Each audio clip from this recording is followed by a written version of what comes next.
बीदर शहर में आज भारत विकास संगम विकास अकादमी 7वां भारतीय सांस्कृतिक महोत्सव कल्याण कर्नाटक विकास पथ यात्रा निकाली गई।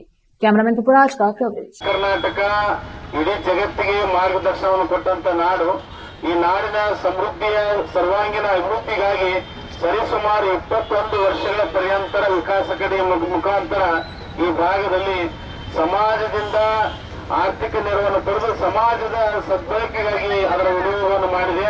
ಸರಿಸುಮಾರು 220 ಕೋಟಿ ಖರ್ಚು ಮಾಡುವ ಮುಖಾಂತರ ಈ ಭಾಗದ ಅಭಿವೃದ್ಧಿಗೆ ತನ್ನನ್ನು ತಾನು ತೊಡಗಿಸಿಕೊಂಡಿರುವಂತಹ ವಿಕಾಸ ಅಕಾಡೆಮಿ ಕೊತ್ತೂರು ವಿಶೇಷ ಭಾರತೀಯ ಶಿಕ್ಷಣ ಸಮಿತಿ ಸೇಡಂದವರು ಈ ಕಾರ್ಯವನ್ನು ಮಾಡ್ತಾ ಬಂದಿದ್ದೇವೆ। ಇದೇ 2025 ಜನವರಿ 29ರಿಂದ ಫೆಬ್ರವರಿ 6ರವರೆಗೆ ಬಹಳ ಮಹತ್ವಪೂರ್ಣವಾದಂತಹ 9 ದಿನಗಳ ಕಾರ್ಯಕ್ರಮ। ಸರಿಸುಮಾರು 240 ಎಕರೆ ಜಮೀನಿನಲ್ಲಿ 30 ಲಕ್ಷ ಜನ ಬರುವ ನಿರೀಕ್ಷೆ ಇದೆ।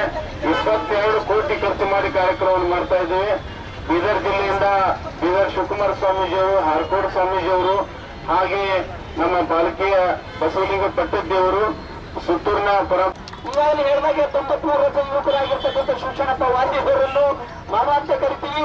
ಹಾಗೆ ನಮ್ಮ ಬೇಲೂರು ಮಠದ ಪೂಜ್ಯರು ಕೂಡ ಮಾತಾಜಿಯವರಿದ್ದಾರೆ, ಅವರಿಗೂ ಕೂಡ ಧನ್ಯವಾದ ಹೇಳ್ತೀವಿ। ವಿಶೇಷವಾಗಿ ಜಿಲ್ಲಾ ಕನ್ನಡ ಸಾಹಿತ್ಯ ಪರಿಷತ್ ಹಾಗೂ ಬೇರೆ ಬೇರೆ ಶಾಲೆ, ಸರಸ್ವತಿ ಶಾಲೆ ಇರ್ಬೋದು, ಟೀಚರ್ ಕಿಡ್ಸ್ ಇರ್ಬೋದು, ಬೇರೆ ಬೇರೆ PU ಕಾಲೇಜ್ ಇರ್ಬೋದು, ಜೊತೆಗೆ ಏನಪ್ಪಾ ಅಂದ್ರೆ ನಮ್ಮ ಬೇರೆ ಬೇರೆ ಶಾಲೆ ಎಲ್ಲ ಆಡಳಿತ ಮಂಡಳಿ ವಿದ್ಯಾರ್ಥಿಗಳಿಗೆ, ಜನ್ಶೇವ ಶಾಲೆ ಇರ್ಬೋದು, ಬೇರೆ ಬೇರೆ ಎಲ್ಲ ಆಡಳಿತ ಮಂಡಳಿ ಧನ್ಯವಾದ ಹೇಳ್ತೀನಿ।